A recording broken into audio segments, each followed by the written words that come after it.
வணக்கம். இன்றைய நாளுக்கான செய்திகளோடு சந்திக்கிறோம். இலங்கையில இந்த ஆண்டு தொடங்கியதிலிருந்து மார்ச் வரையிலான காலப்பகுதியில இலங்கை அரசாங்கத்தினால் அதிகளவான கடன் என்பது பெற்றுக் கொள்ளப்பட்டிருப்பதாக சொல்லப்படுகிறது. இதுல முக்கியமாக ஜனவரி மாதத்துல மட்டும் 1 டிரில்லியனுக்கும் அதிகமான கடன் என்பது பெறப்பட்டிருக்கிறது.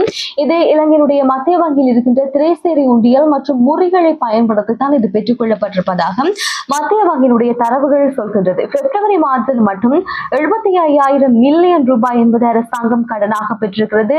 இந்த மாதம் 14 நாட்கள் நிறைவடைந்திருக்கின்ற காலப்பகுதியில் 580 பில்லியன் ரூபாய் என்பது கடனாக பெற்றுக் கொள்ளப்பட்டிருக்கிறது. ஆக மொத்தத்தில் இந்த வருடம் ஆரம்பித்து 3 மாதங்கள் நிறைவடையக்கூடிய இந்த காலப்பகுதியில் 2.3 டிரில்லியன் ரூபாய் என்பது கடனாக பெறப்பட்டிருப்பதாக தற்போது புள்ளி விவரங்கள் என்பது வெளியாகி இருக்கின்றது. 2025 ஜனவரி மாதத்தில் 700 பில்லியன் ரூபாய்க்கும் அதிகமான கடன் பெறப்பட்டிருப்பதாக IMF-இனுடைய கட்டுரையாளர் ஒருவர் சொல்லியிருக்கிறார். இந்த கடன் உதவி என்பது எப்படி பெற்றுக் கொள்ளப்படுகிறது என்றால், கொழும்பில் இருக்கின்ற கட்டுநாயக்க விமான நிலையத்தை திருத்துவதற்காக அந்த நெடுஞ்சாலை பணிகளை மேற்கொள்வதற்காக 8 நெடுஞ்சாலைகள் என்பது நிர்மாணிக்கப்பட போவதாகவும் அந்த தொகையோடு ஒப்பிட்டு பார்க்கக்கூடிய அளவுக்கு இந்த தொகை இருப்பதாக சில புள்ளி விவர தகவல்கள் எல்லாம் வெளியாகி கொண்டிருக்கிறது.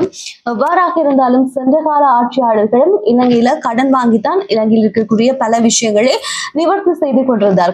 அந்த கடனுடைய அழுத்தம் இலங்கை மக்கள் இப்போது வரைக்கும் சுமந்து கொண்டிருக்கிறார்கள். இந்த சூழ்நிலையில மீண்டும் ஒரு கடன் உதவியை இலங்கை அரசாங்கம் தொடர்ச்சியாக பெற்று வருமாக இருந்தால் இந்த கடனை எவ்வாறு திரும்ப வழங்க போகிறது, திரும்ப செலுத்த போகின்றது என்ற ஒரு பெரிய கேள்வி கண்டிப்பாக மக்களுக்கு இருந்து கொண்டே இருக்கின்றது. இந்த பட்டணத்தை ஆணைக்குழுவினுடைய அறிக்கை சமர்ப்பிக்கப்படக்கூடிய விவகாரம் என்பது பேசப்பட்டுக் கொண்டிருக்கிறது. இந்த சூழ்நிலையில முன்னாள் ஜனாதிபதி ரணில் விக்ரமசிங்கவை கைது செய்வதோ இல்லாவிட்டால் அவருடைய இலங்கைக்கான குடியுரிமையை பறிக்கப்படக்கூடிய விடயம் என்பது சாத்தியம் கிடையாது. அப்படி எதுவுமே நடக்காது என்று பிவித்ரு ஹெல உரிமை கட்சியினுடைய தலைவர் உதயன் கம்பன்வில் அவர்கள் சொல்லியிருக்கிறார். கொழும்புல இடம்பெற்ற ஊடகவியலாளர் சந்திப்பின் போது அவர் இந்த விஷயத்தை சொல்லியிருக்கிறார். இந்த அறிக்கையினுடைய 3வது அத்தியாயத்துல மக்கள் விடுதலை முன்னணியினால இலங்கையில ஒரு கிளர்ச்சி என்பது நடைபெற்றது என்பது குறிப்பிடப்படுகிறது. ஒருவேளை இந்த அறிக்கை சமர்ப்பிக்கப்பட்டு ரணில் விக்ரமசிங்கே அவர்களுக்கு எதிராகவோ இல்லாவிட்டால் இது அமைச்சரவையில் அனுமதி பெறுவதற்கு வருமாக இருந்தால் இந்த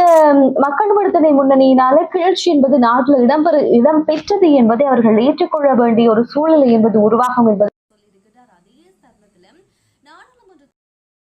அறிக்கை சமர்ப்பிக்கப்படவில்லை என்பதாக ஒரு கருத்து என்பது நிகழ்ந்து கொண்டிருக்கிறது.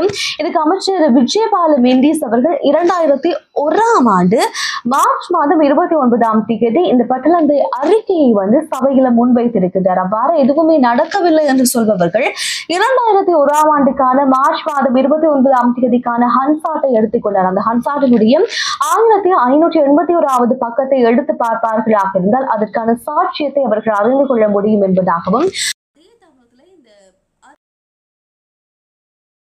விக்ரமசிங்கவை கைது செய்ததோ அவருக்கான குடியுரிமையை பறிப்பதோ என்ற விடயம் என்பது முடியாத ஒரு காரியம்.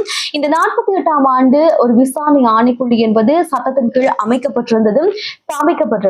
ஸ்தாபிக்கப்பட்டிருந்தாலும் கூட 77ஆம் ஆண்டை பொறுத்தவரையில ஜனாதிபதி விசாரணை ஆணைக்குழு சட்டத்தின் கீழ் ஸ்தாபிக்கப்பட்ட ஆணைக்குழுவினால நீதிமன்றத்தினுடைய அதிகாரத்துக்கு கீழ் அது எப்படி இருக்கும் என்றால் குற்றம் இழைத்தாரா இல்லையா என்பதை தீர்மானிக்க முடியுமே தவிர அதை திசை காட்டி அரசாங்கம் பொய்யான பிரச்சாரங்களை செய்து வருவதாக சில கருத்துக்களை சொல்லியிருக்கிறார். ஆக மொத்தத்துல இந்த அறிக்கையை சமர்ப்பித்தாலும் கூட ரணில் விக்ரமசிங்கவை எதுவுமே செய்ய முடியாது என்பதாகத்தான் உதயன் கம்பன்வில் அவர்களுடைய கருத்து என்பது தற்போது இருந்து வருகின்றது.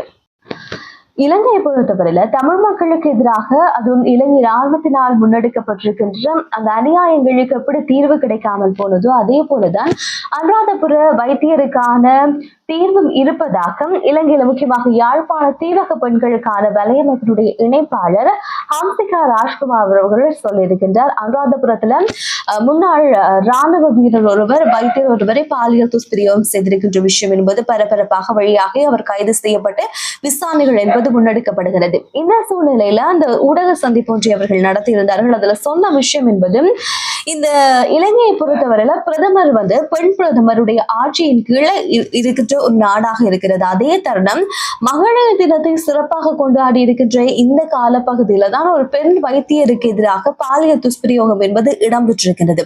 அந்த முன்னாள் ராணுவத்துக்கு எதிராக சட்ட நடவடிக்கை சுட்டிக்காட்டியிருக்கின்றார்கள். இந்த ஒட்டுமொத்த நாடும் சமத்துவமாகவும் தொடர்ந்து பாதுகாப்போடு இருக்க வேண்டுமாக இருந்தால் பெண்களுக்கான பாதுகாப்பு என்பது முக்கியமான ஒரு விஷயமாகவும் அந்த சட்ட ஒழுங்கு என்பது சரியான முறையில் பேணப்பட வேண்டும். அதை இப்போது சவாலுக்கு உட்படுத்தக்கூடிய ஒரு விடயமாக இருந்து வருவதாகவும் அந்த பெண்கள் அமைப்புடைய இணைப்பாளர் சொல்லி இருக்கின்றார்.